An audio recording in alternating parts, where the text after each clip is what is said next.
Good evening, everyone. Time for another member update. Now, this is the silver chart in the Canadian dollar spot price provided by netdanio.com. You can click on the link below. You can see here, this is really one of the most beautiful textbook patterns you can see.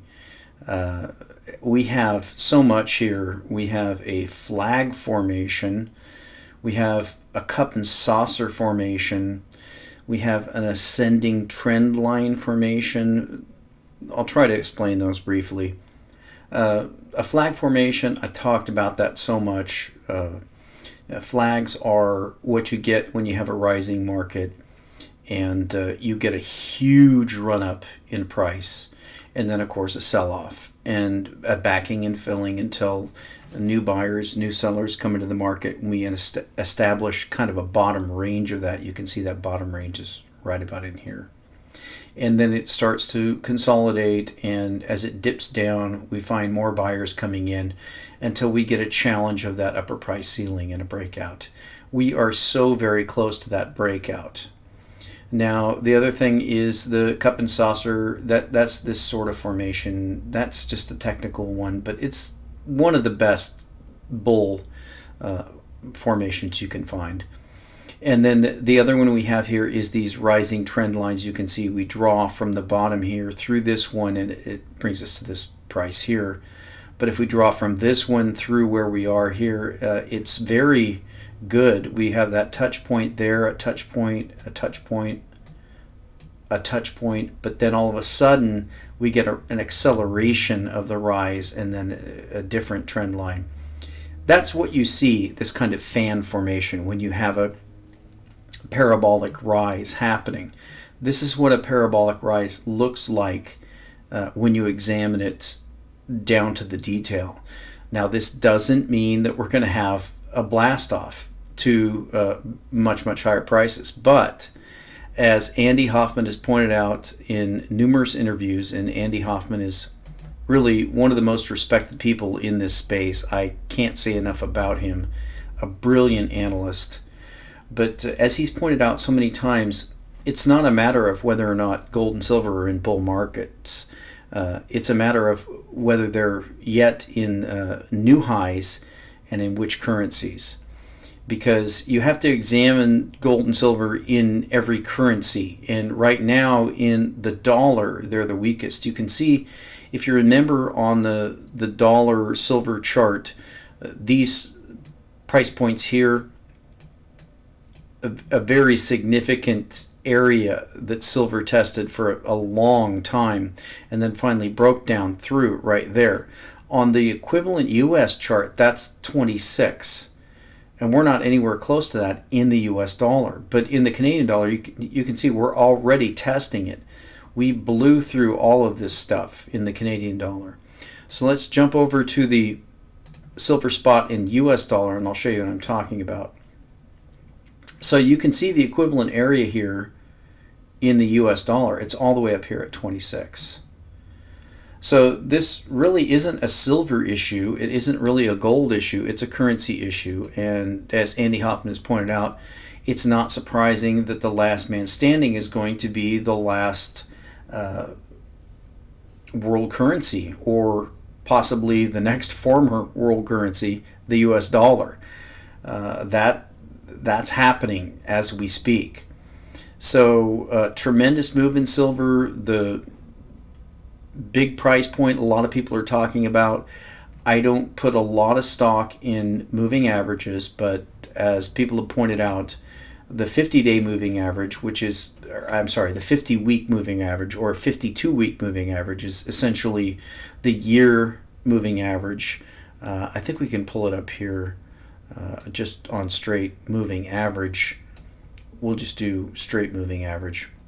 But the 50-day moving average, that doesn't do the time period correctly.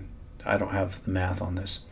But the basic idea is that the 52-week moving average is one that many traders watch. And if the price breaks through that in an uptrend, then that means there's a change of trend. So when there's a change of trend, I've talked about this a lot, is the reason why we have silver suppression, I really want to emphasize this. The reason why we have silver suppression is because the majority of technical traders, and actually the majority of, we'll use the term suckers, but basically the general public, the majority of them actually don't buy value. They're not Warren Buffett's, or at least the myth of Warren Buffett, who is really just a fraud. But the former Warren Buffett, the one who was really a value investor, the majority of people are not value investors. They don't see an incredibly underpriced asset and pile into it.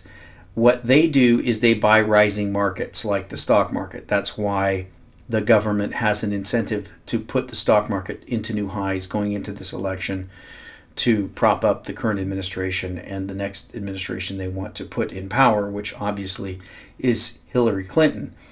So the message of the tape is very, very important for technical traders and for average investors. If silver had taken out this $50 price, which was the 1980 high, and had moved up higher significantly towards $75 or $100, no one knows how high it could have gone at that point.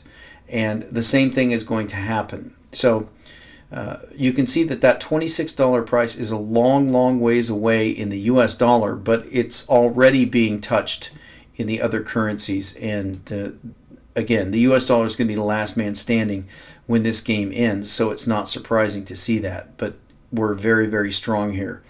Now, I wanted to talk about the main story of the night, and that's going to be Bitcoin.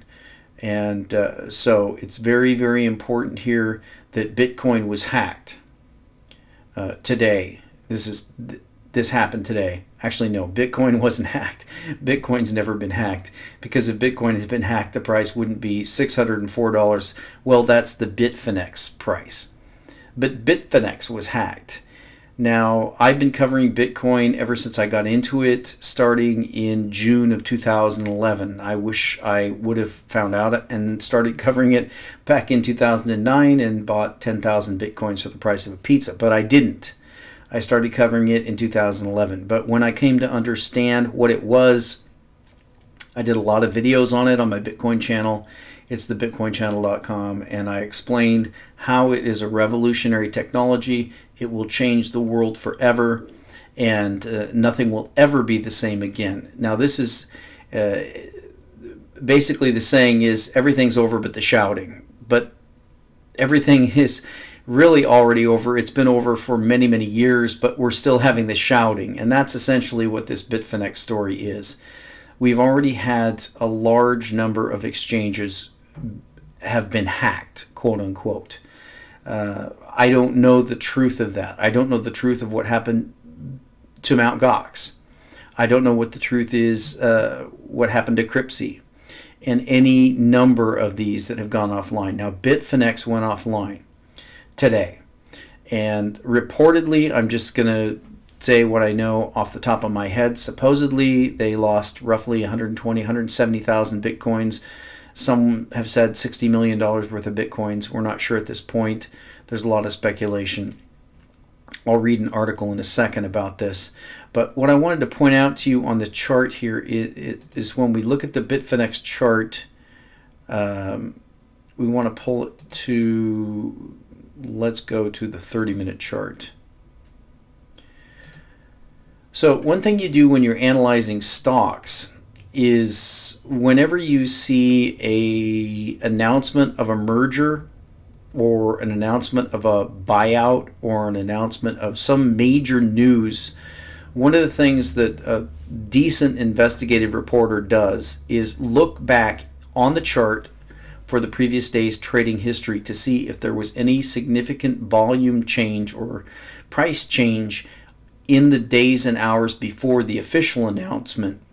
And that is going to be an indication to you that there was inside trading.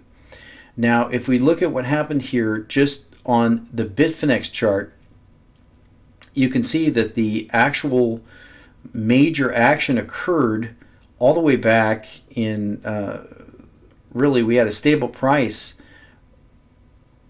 up until July 30th. This is probably a better chart. So the big sell-off occurred back here, but and now the chart has kind of cleared off some of the deep dives that we had. But the question is, of course, why? Who and who? Who knew what and why and when and how? We may not ever find the answer to that question, but and really I'm seeing it as I'm looking at it now. The charts are kind of changing. The information is changing, but this is the Bitstamp chart. This is still trading. You have to remember that Bitfinex was halted. So the big question is, did Bitcoin get hacked? No, Bitcoin did not get hacked. One of the exchanges got hacked, and this is the news story here. Bitfinex hacked, halts trading, deposits, and withdrawals. Earlier today, Bitfinex announced a security breach requiring them to halt all trading, deposits, and withdrawals on the Hong Kong-based Bitcoin exchange. Founded in 2012, Bitfinex has offices in Europe, Hong Kong, and the United States. It has been one of the world's leading Bitcoin exchanges with deep liquidity. That's interesting. Deep liquidity in the U.S. I'm going to come back to this point. Dollar Bitcoin currency pair. The company was one of the first to launch ETC trading soon after the hard fork of Ethereum last week, followed by ETC, BTC, and ETC USD margin trading the next day. The company revealed the breach at 2:16 p.m. Eastern Time. We know that some of our users have had their Bitcoin stolen. Bitfinex Director of Community and Product Development, Zane Tackett, confirmed on Reddit that the loss from the hack stands at 119,756 Bitcoins. Tackett confirmed that no fiat was stolen, only Bitcoin. He also said other currencies were not affected, although users are unable to trade, deposit, or withdraw during the halting period. Quote, "We are undertaking a review to determine which users have been affected by the breach. While we conduct this initial investigation and secure our environment, Bitfinex.com will be taken down and the maintenance page will be left up." Now, the first thing I have to say is I don't know how you're going to say which users are affected by the breach. As far as I know, if you deposit any cryptocurrency on an exchange, then it goes into a wallet. So I'm not really sure how certain users could be hacked. If your Bitcoins were hacked, then it affects every user. That doesn't really make a lot of sense to me. But continuing, Bitfinex uses BitGo wallets to store customer Bitcoins. Even if you didn't set one up, it's what we use to store your BTC, Tackett states in his post. Bitfinex and BitGo partnered in June, allowing the exchange to provide individual multi-signature wallets for each customer, according to announcements from both companies at the time. Bitfinex uses a unique set of keys for each user and separates each user's funds on the public blockchain, BitGo stated at the time. This powerful combination of BitGo's multi-sig technology with Bitfinex's exchange mitigates most of the shared pool security risks while simultaneously enabling users to verify their individual holdings in the blockchain. Now, I'm not going to say I understand multi-sig technology, but I'm assuming that's fairly simple. It's like when you go to the bank and you have a joint account and you try to withdraw funds or deposit a check, and they notice it's joint and they say, well, I see your signature here. I need the signature of the other party before I can make this transaction. So pretty simple concept. It requires multiple signatures. For some reason that failed, so that's kind of interesting. We haven't had a hot cold wallet set up since the BitGo implementation. Instead, each user has their own wallet with limits on how much they can withdraw, as well as a global limit. We're still investigating how they were able to compromise this setup. So they're saying that didn't work. They're not sure why. Respondents to Tackett's post were concerned about BitGo themselves.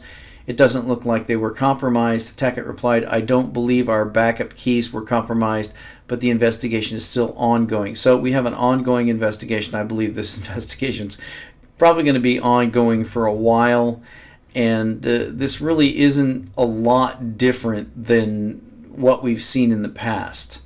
So for those of you who really aren't big Bitcoin enthusiasts, the question is, did Bitcoin get hacked? Well, no, Bitcoin didn't get hacked. An exchange where people trade dollars for Bitcoins apparently got hacked. Now, these other exchanges where people trade dollars for Bitcoins, they didn't get hacked, but they're showing the same price action. You can see the same sell-off period before this news hit. This is Bitstamp. You can see that BTCE actually hit a low price of 460, has now rallied up to 550. And Huobi, which is the Chinese exchange, you can see that they also show the same pattern. So you can see the same pattern happening across all these markets. Now that's normal due to arbitrage. Anybody who has accounts on various exchanges can, if one sells off and the other doesn't, then obviously they can arb that and make a nice profit. So eventually the exchanges are going to line up with one another. But it makes sense that if Bitfinex was indeed hacked and people stole a large amount of Bitcoins from that exchange, there's probably a pretty good chance that they're going to try to dump that amount of Bitcoins and convert them to dollars, get the dollars out of the system, and get away with the crime. There's a lot of things in the public blockchain that allow you to track which wallets sent which Bitcoins to which addresses. So I'm sure that people who had their Bitcoin stolen in this hack would be immediately trying to investigate which coins were sent where, to whom, and how they were broken up. So it's in the interest of the people who hacked this exchange and stole the coins to liquidate them as soon as possible. Just the threat of that being the case is enough to make the market sell off. So even it's possible that even if the people who stole these Bitcoins didn't sell one of them, but just sent them to some wallet somewhere, just the implication that they could be doing so is enough to make the market sell off. Now, the fact that the market started selling off here long before the news was announced gives me pause. I'll say that. And I would just say that for the people who say that Bitcoin has been hacked, Bitcoin cannot be hacked. And let me show you the market for all of the cryptocurrencies that are out there. The number of them is extremely large. This is the World Coin Index chart for Ethereum Classic. I don't have time to cover it, but recently Ethereum split into two different coins. One of them is doing quite well. You can see Ethereum Classic on Poloniex has traded $95 million of volume just today. But you can see up here that the crypto market cap is 11.16 billion. That's all cryptocurrencies added together. I think before the hack occurred, it was hovering around $15 billion. I think probably at the low after the hack occurred, maybe it went down to 9 or even 8. Could have even been cut in half. So the entire value of all cryptocurrencies in the world was at one point probably cut in half from 15 to 8 or 7 billion and is snapping back now. Again, that's just a pittance. That's a rounding error of a rounding error in our $600 to $700 trillion world Ponzi derivative scheme. So what's going to happen? Well, what's going to happen is what's always happened, my prediction at least, is that Bitcoin is going to snap back. It's a buying opportunity. I'm not recommending that anybody buy any, but if you're a long-term investor in anything and you believe in the fundamentals, then the best time to buy, whether it's silver, gold, or Bitcoin, is when there's a huge smackdown, because it's going to bounce right back. I think Bitcoin's going to bounce right back. Probably within a number of days, it's going to be right back up at those prices.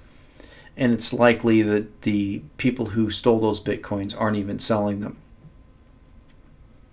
So I wanted to cover another story here, and that is Kick-Ass Torrents.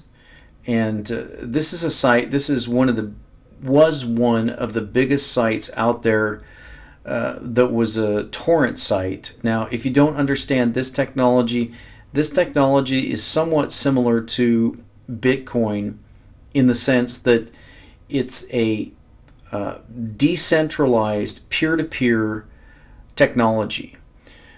So in the same way that Bitcoin is decentralized and peer-to-peer, so that I'm running a Bitcoin client, you're running a Bitcoin client, we all have a copy of the ledger. It's a ledger that is identical on every machine, because as a change is made, they're all updated, but there's not one central point that could be taken down. Those things are similar. Now the difference is with BitTorrent as opposed to Bitcoin. With BitTorrent, there is a central authority as far as finding out about where you can get your torrents. Now, Kickass Torrents was one of the biggest sites that had, essentially what they were doing was listing files and where they were available. They're called magnet links and other things, of where you can get copies of movies or music. And the RIAA and the MPAA, Hollywood essentially, is very, very interested in stopping file sharing when it comes to copywritten materials. And so they try to take these sites down that list these links where people can go and share these files. So this is the latest casualty in this war, and it really is, I think the best description is, I think it's probably used in this article, is the whack-a-mole nature of this, that as one site is taken down, we know what happened with the Pirate Bay. If you haven't followed it, they either arrest them or they hunt them down, shut their sites down, they turn the DNS off. And then the counter is to put up mirror sites, and it just goes on and on and on. So let's read this, and I'm going to explain more about it. The official Kickass Torrent website, known as Kickass Torrents, or CAT, may be dead, but the war to keep its name alive rages on. The torrent site version of Whack-A-Mole is never ending. Earlier this month, the original CAT site went down after alleged founder Artem Volin was arrested. Soon after the most popular torrent site disappeared, genuine mirrors and fake sites quickly sprang up to take its place. One apparently legitimate mirror was kickasstorrent.website, which came online courtesy of an ISO Hunt member's handiwork. It no longer works. Another alternative was cat.am, referred to by many as the official reincarnation of the original Kickass Torrent site. It too has died. But the owner of cat.am has already launched two replacements, kickass.cd and kickass.mx. These ending letters here, those are country codes, so I think that's probably Kickass Canada and Kickass, Canada's CA, so I'm not sure what country that is, and Kickass MX, that's Mexico. And in contrast to other mirror sites, new torrents are being added frequently. Quote, "We are not worried because if it's not us, someone else will keep the game running," the owner told Torrent Freak. "If not the alleged owner, it can be us. If we are not there, still it will surely be someone else. This never ends." Another alternative is kickass.la. This site doesn't appear to have any new torrents being uploaded, meaning it's a very basic mirror site of the original. It's important to remember that all of these torrent sites have nothing to do with the original. Logging in with your existing account won't work, for example, because these are simply copycats piggybacking on the CAT brand. For now, at least, it looks like Kickass Torrents is gone for good. CAT may have outgrown the Pirate Bay, but that may have been its ultimate mistake. The Pirate Bay may not be as large as it once was, but it definitely is the most resilient torrent site.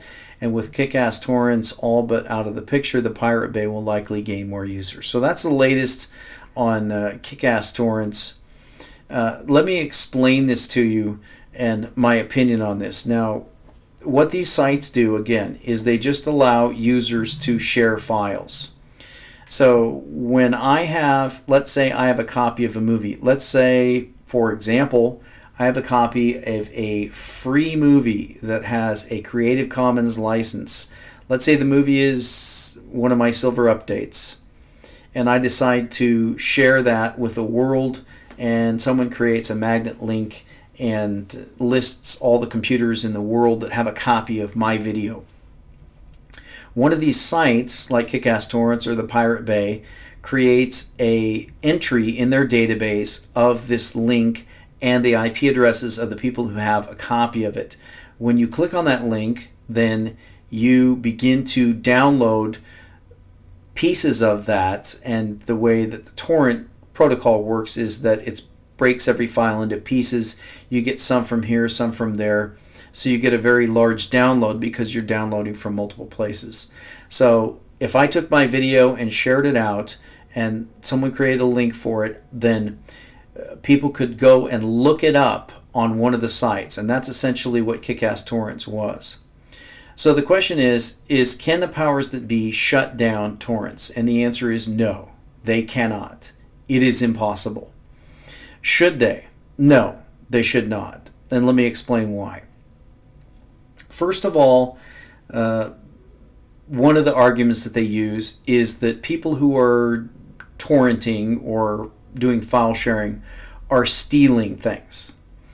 Now let me say categorically that is false. They are not stealing anything. When I steal something, I take it from you, you no longer have it, and I do. That's stealing. This is not stealing. This is copying.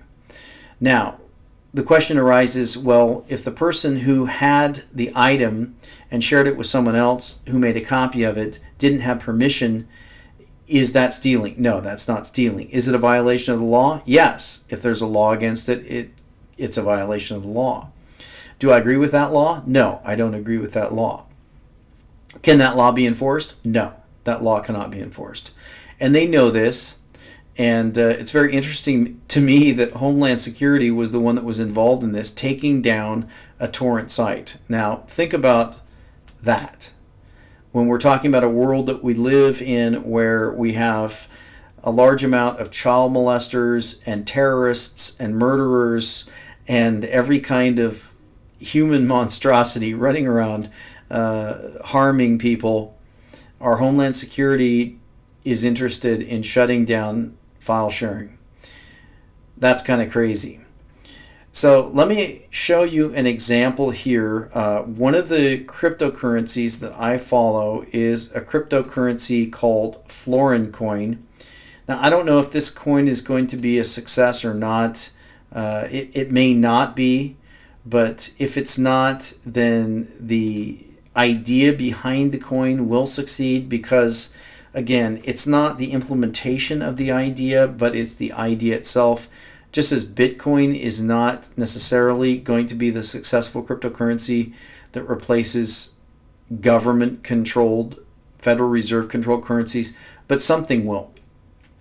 Now, Florin coin is a coin that the people who came up with this decided to add an informational field to it so that when you send a transaction through this blockchain, you can add a message to your transaction, and that message will be shared with everyone who has a copy of that blockchain.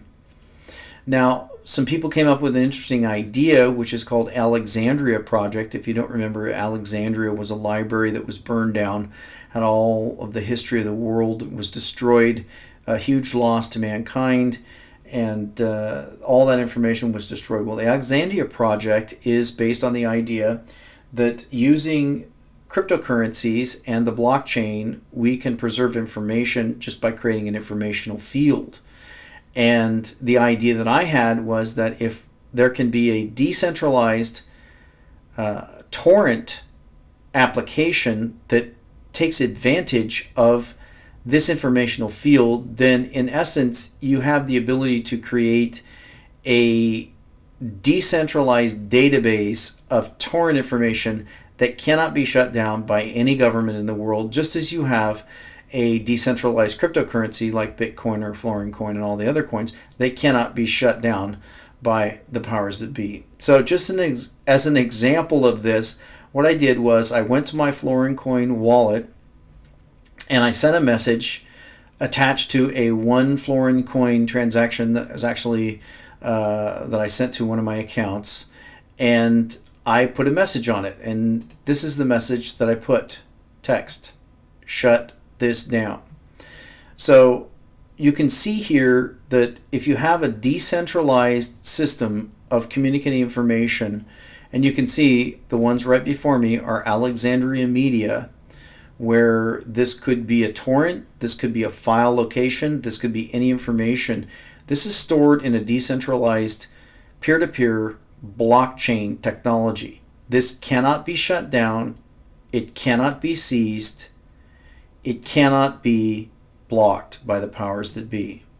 Now, if you were the powers that be and you knew that there was a technology out there that had the ability to defeat your draconian powers, one thing that you might do is you might salt the place with your agents who create markets, they create exchanges, they create a lot of things, and then all of a sudden they collapse in scandal, fraud, hacking, to disillusion people against the thing you want to disillusion them against, and that would be Bitcoin.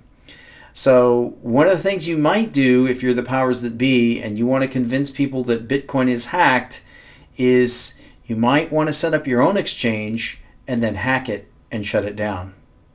Just saying. And we'll talk to you next time.